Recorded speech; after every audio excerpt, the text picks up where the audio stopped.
And the woman said what Benjamin Creme had said. She said, there's been many Christs. I said, there's been one, and his name is Jesus. And people turned from rows around and looked at me like I was crazy. And so then Benjamin Creme came in, and he started the nearly close to 180-degree spin of his neck again. And the crowd's hypnotic trance appeared to deepen, and he started out from the point of light within the mind of God, may light spring forth ever. And I went nice and clear, and I'll tell you, the acoustics in that building are wonderful. I said, Our Father, who art in heaven, hallowed be thy name. Thy kingdom come, thy will be done. And I did that each and every stanza. And they got down to the last part, said, may light and love and power fulfill thee plan on earth, and may it seal the door where evil dwells. And I said nice and loud and clear, I said, may Jesus Christ return to earth and end the evil present in this room tonight. Well, the funniest thing happened, or may I say it did not happen. Benjamin Creme stood there. He waited, and he waited. He clearly was watching for something to come over him, and it didn't happen. And he finally said to the crowd, he said, that will be all. You are dismissed. And of course everybody was extremely disappointed. And we went to the door, and I went walking out. I had brought some co-spies with me. They were kind of chickening out at that point and waiting for me. They were afraid of being ripped limb to limb. And I stood down there, and a number of those people knew me, and they were just furious with me. And I stood there calm, cool, and collected, and I said, well, I said, if you're Maitreya the Christ, Betreya the Christ, or whatever his name's supposed to be, or everything he's cracked up to be, one lousy Christian in there saying the Lord's Prayer shouldn't have stopped him.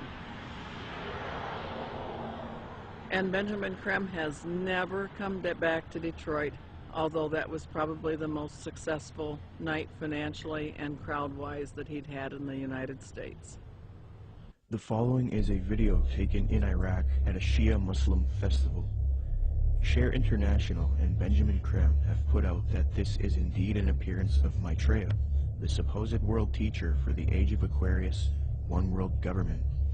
Commenting on this video, Share International reports, quote, Imam Mahdi, unexpected appearance, proclaims the title of a video posted on YouTube. A miraculous figure of glowing brilliant white light appeared on a video filmed in Karbala, Iraq, on the night of Ashura, 6 January 2008. This Shia Muslim ceremony commemorates the martyrdom of the grandson of the Prophet, Hussein, whose tomb is in Karbala. Benjamin Creme's master confirms that the light figure is Maitreya, Imam Mahdi to the Muslims, and that his dance-like movements with a sword remind us of his coming with the sword of cleavage. Could this be real, or is it a hoax? Is Maitreya real, or is he a hoax? Whatever the case may be, it turns out that it is not only New Agers and occultists who believe in this Maitreya, but politicians, presidents, and elitists also follow Maitreya. Wayne Peterson, a retired American diplomat and admitted supporter of Maitreya with connections to the Pentagon and the United Nations, stated the following about Mikhail Gorbachev in the White House in a Vision magazine interview, June 20th, 2000. Reporter Kendall Klug asks, I believe Mikhail Gorbachev has publicly stated his belief of the existence of Maitreya. Do you know if this is true? Wayne Peterson answers, I have one little story I could tell you about Gorbachev. A friend of mine who has worked with the World Bank went to the Heads of State Conference in Europe and gave a speech where he borrowed many of Maitreya's ideas for economic reform out of a book by Benjamin Creme that I had given him. He told me that he had read the book on his flight to Europe and realized that his keynote address to these world officials, especially presidents and prime ministers, it was a very high-level meeting, was going to be very boring, with many having heard similar sentiments over and over. So he thought he would throw in some of Maitreya's ideas into the speech. The country he was in had a reigning monarch who invited him to lunch the next day. When he showed up for lunch, there were 16 to 20 people there, including Mr. Gorbachev, The monarch of this country said to my friend, "I suppose you're wondering why we invited you here today. Well, we are all curious about where you got those ideas for your speech, which you presented yesterday." He said that my friend Wayne gave me a book written by Benjamin Creme about Maitreya's mission. Immediately they nodded their heads. "We thought so," was the apparent response. "That's why we invited you here. We all know of Maitreya, and we're doing what we can for him. But we are not able to say anything publicly because we are world leaders. We each have our own public to deal with."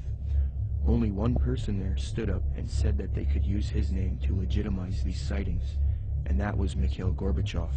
He was the only man in the room who would say, "Use my name if you want." The reporter asks, "Do you think President Clinton has had an experience with Maitreya?"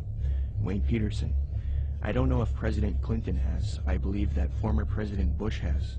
We used to have transmission meditation groups that Maitreya had asked us to do around Washington, D.C. People who were interested in Maitreya and the reappearance story would get together once a week in Georgetown, in the home of President Bush's main counselor at the White House. President Bush came over to this house for dinner one night, and the hostess was in the dining room as President Bush asked her, "What do you think? I'm running against Clinton in this election. Am I going to win?" She said, "No, Mr. President, you are not. Maitreya has already said that you are going to lose to Clinton." Bush never challenged her, but merely said, yeah. He didn't ask who Maitreya was. He was very quiet, and then said, "I think I've got to go now." Benjamin Creme has said many times that he had heard from one of Maitreya's associates that Maitreya had appeared to Bush and that they had a discussion in the White House. So that incident with my meditation group seemed to confirm that Bush did in fact know of Maitreya. I do know people in the White House have been visited by Maitreya many times, and the people I'm talking I've seen on the front page of the Washington Post, standing next to the president.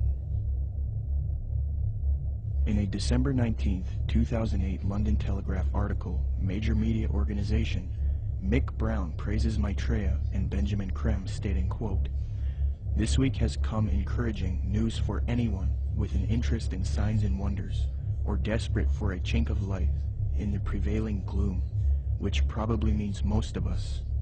A savior is at hand."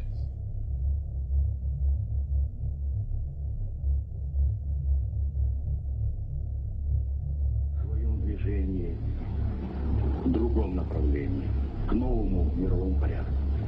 I think even that does not describe why the world has changed so much and why the world has turned so much toward a new world order and a new kind of civilization.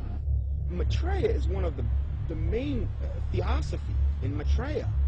The whole UN movement, the whole Lucis Trust movement, world goodwill, they're going out of the way to try to discredit it and say, well, you know, Jesus, all he really was a disciple of Maitreya. He's still a disciple of Maitreya.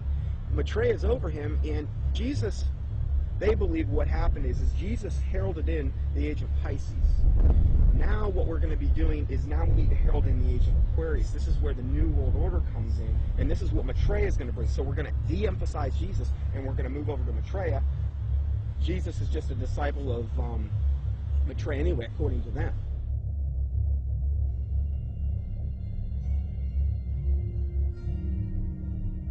In 1919, the Theosophist Alice Bailey was supposedly contacted by one of these ascended masters known as the Tibetan Dijwal Kul.